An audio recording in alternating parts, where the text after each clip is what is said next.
César va venir. Et lui? Il ne parle plus. Pas un mot, pas un geste. Le docteur vient de passer. Qu'est-ce qu'il a dit? Il a dit il est cuit. Il est cuit? Il est cuit. Oh, pauvre Honoré. Monsieur Brun, Fanny c'est cuit. Qu'est-ce qu'il a dit? Il a parlé. Tu as parlé, Honoré? Couillon. Il a dit couillon. Oh, ben alors il va mieux. Il rêve peut-être. Il me semble que je suis mieux. Maintenant, je peux respirer. Moi, je crois que tu es sauvé. Oh, sauvé. Tu sais, écoute, Félix. Non, je n'écoute pas et je veux te dire mon point de vue. Mais laisse-le parler. Il a plus que 4 bouffées d'air et tu lui coupes tout le temps la parole. Puisque je vais dire quelque chose d'intéressant. Oh, c'est bien le moment de faire l'important, surtout un jour comme aujourd'hui, hein? Enfin, voyons. Qu'est-ce qui meurt ici? C'est toi ou c'est lui? C'est lui. Eh ben alors, si c'est lui qui meurt, laisse-le parler.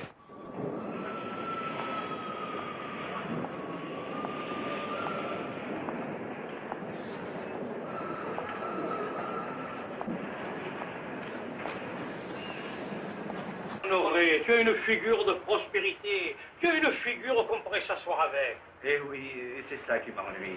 Je suis mourant et je n'ai pas l'air d'un mourant.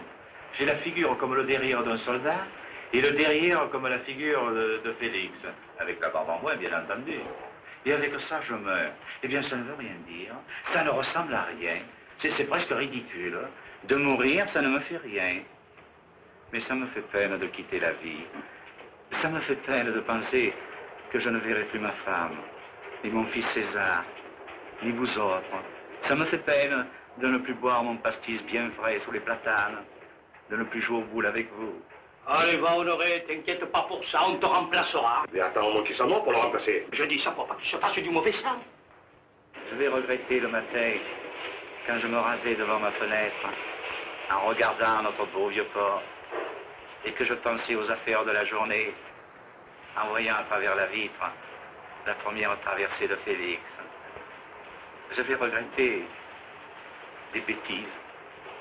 Je vais regretter l'étoile que j'ai sur la poitrine. Je vais regretter mon corps aux pieds. Il ne m'a jamais fait de mal. Et il me disait le beau temps ou la pluie. Mon corps aux pieds, je vais le perdre. Les squelettes n'ont pas de corps. Ce soit déjà un squelette. Toi, ça va te changer encore plus que moi.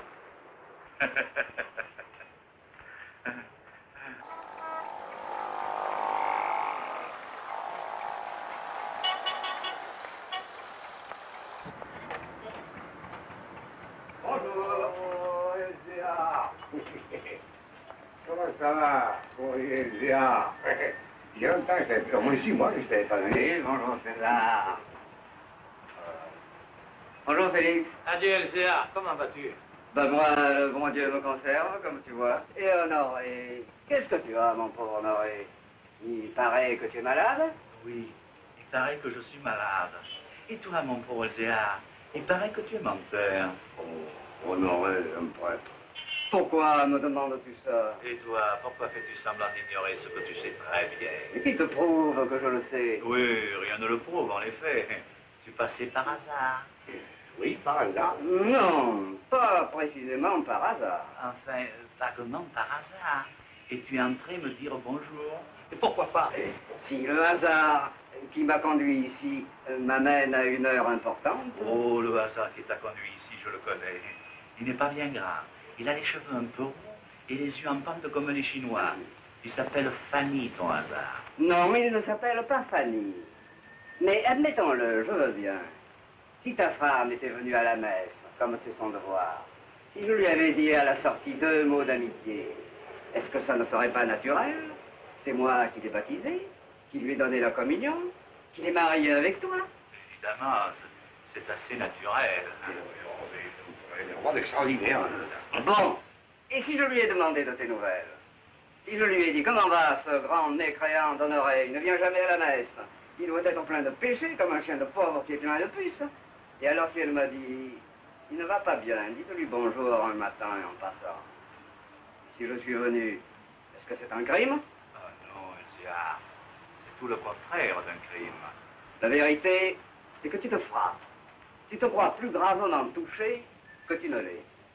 Mais si tu as vraiment de l'inquiétude, si tu penses vraiment que ton heure est venue, il y a un gros poids que je puis t'enlever. Puisque je suis là et que tu me parais en bonne disposition, si tu te confessais... Bon, tu sais, ça n'a jamais fait mourir personne. Oh, certainement. Oui, puisque je n'ai rien du tout et que je rajeunis à vue d'œil, si tu me donnais l'extrême-onction... Honoré, ne plaisante pas avec ces choses-là. Mais c'est toi qui plaisantes, Elzéar, puisque tu cherches des finesses. Tu veux me confesser? Tu y es? Tu crois que c'est urgent? C'est toujours urgent. Oui, mais enfin, à ton avis, c'est moins urgent pour Félix ou pour César. Oui, c'est moins urgent. Bon. Eh bien, confesse-moi.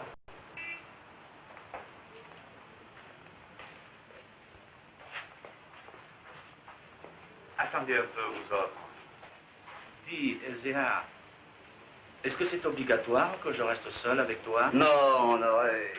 Les premiers chrétiens se confessaient devant tout le monde, en public, mais c'était des saints. Vous n'avez pas grand-chose à dire. Oui. Eh bien, moi, je ne suis pas un saint, mais je voudrais que vous restiez là. Parce que je vais te dire, Elzéar, quand on fait sortir tout le monde, moi, je trouve que ça n'a pas bon air. Parce que ceux qui sortent, à peine ils sont dans l'escalier, qui commencent à se dire, qu'est-ce qu'il doit lui raconter là-haut? Qu'est-ce qu'il a dû en faire dans sa vie? Des cochonneries, des voileries, des mensonges. Et on s'imagine des choses terribles. Eh bien, moi, je n'ai rien de terrible à te dire. Oh, évidemment, je n'ai pas fait que de bonnes actions. Loin de là. Mais enfin, le mal que j'ai fait, ça m'ennuie encore plus de l'avoir fait que de le raconter devant tout le monde. Sauf peut-être devant Norine. Parce que je n'ai pas fait des crimes, mais il faudra peut-être que je dise des choses qu'on ne dit pas devant les dames. Quoique ce soit avec elles qu'on les fait.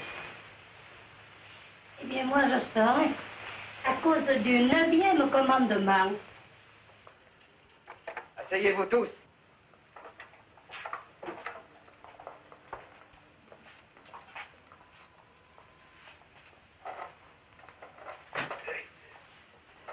Et maintenant, mon fils, à ce moment suprême, je vais vous poser des questions rituelles sur votre vie terrestre. Voyons, mon fils.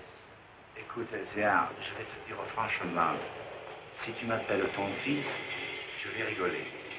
Et comment veux-tu que je t'appelle? Appelle-moi Honoré. Bon, si tu veux. Honoré, et répète après moi cette phrase. Bénissez-moi mon Père, parce que j'ai péché. Bénissez-moi, mon Père, parce que j'ai péché. Que le Seigneur soit dans ton cœur et sur tes lèvres, afin que tu fasses une sincère et entière confession de tous tes péchés. Au nom du Père, du Fils et du Saint-Esprit.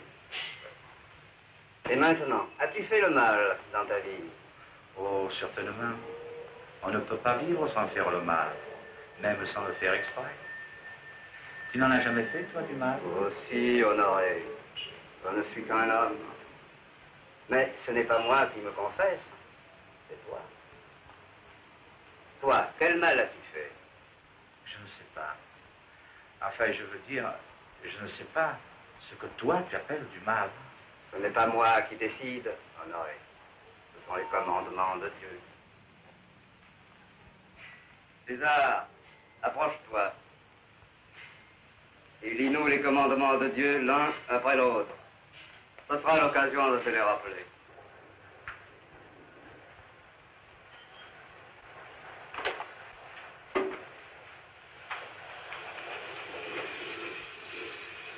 Un seul Dieu tu adoreras et aimeras parfaitement. Ça va. D'accord. Je n'ai jamais adoré plusieurs dieux. Parole d'honneur. Le nom de Dieu ne jurera, ni sans raison, ni faussement. Aïe, aïe, aïe. Celui-là est mauvais pour moi. J'ai dit beaucoup de jurons dans ma vie. Je le sais, tu n'es pas Marseillais pour rien. Au témoignage ne dira, ni mentira aucunement. Alors, mon père, je m'accuse d'avoir commis le péché de mensonge. Souvent, Continuellement. Enfin, je veux dire plusieurs fois par jour. En jouant aux boules, par exemple, ou en revenant de la pêche ou de la chasse. Et surtout avec la clientèle. Tu comprends, Elzéar? S'il faut toujours dire la vérité à la clientèle, il n'y a plus de commerce possible. Hein. Oh. Si tu avais toujours dit la vérité, tu n'aurais pas pu vendre le bateau à M. Brun. Raconte-moi ça. Ce n'est pas la peine, monsieur le curé. Moi, la victime, je ne porte pas plainte. Ce n'était pas un vrai mensonge, Fanny. Ce n'était qu'une galéjade. Merci, M. Brun. L'œuvre de chair, tu ne feras qu'en mariage seulement. Allons, parle, Honoré. Débarrasse ta conscience. Ça me gêne de te dire ces choses à toi. Dans ma paroisse, Honoré, il y a beaucoup de pauvres filles. J'en ai certainement entendu de plus graves que les tiennes. Allons, parle. Eh bien oui, je l'ai fait, ce péché. Et ce qui est plus grave, c'est que je l'ai fait avec plaisir. Les péchés, quand on les fait, si ça faisait souffrir, nous serions tous des saints. Combien de fois as-tu péché? Souvent. Et de toutes mes forces. Et quand j'étais jeune, tu comprends, avant mon premier mariage, j'avais une petite amie que vraiment... Tu t'en es confessé déjà, du moins je l'espère, quand tu t'es marié. Ah oui, c'est vrai. Alors ça, j'ai pas besoin de te le raconter. Hein. Bon, tu peux le raconter à nous, Honoré. C'est intéressant. Félix, je te rappelle à la plus élémentaire pudeur. Ensuite, pendant mon premier mariage, ça m'est encore arrivé. Mais ça, je te l'ai raconté quand je me suis confessé avant mon second mariage. Hein. Mais depuis cette dernière confession, Alors, le diable m'a tenté. quelle forme avait-il pris? Il avait pris la forme d'une de mes ouvrières. Laquelle? La petite rousse. Je m'en étais toujours douté. Honoré, je te rappelle que ta confession ne doit mettre en cause que toi-même. C'est une règle absolue. Pour toi, Félix, je te prie de sortir. C'est sérieux? Oui, sors. Pour de grosse bourrique. Bon. Bon. Ton péché dura longtemps, 5 à 6 minutes. Hein. mais combien de mois? Ah, presque un an. Après, elle s'est mariée. Elle n'a plus voulu. Tu as l'air de le regretter. Sur le moment, je l'ai regretté. Mais maintenant, je regrette de l'avoir regretté. Et quand je t'entends me parler comme ça, je le regrette sincèrement. Mais tu ne sais pas le plus terrible. Quand elle n'a plus voulu...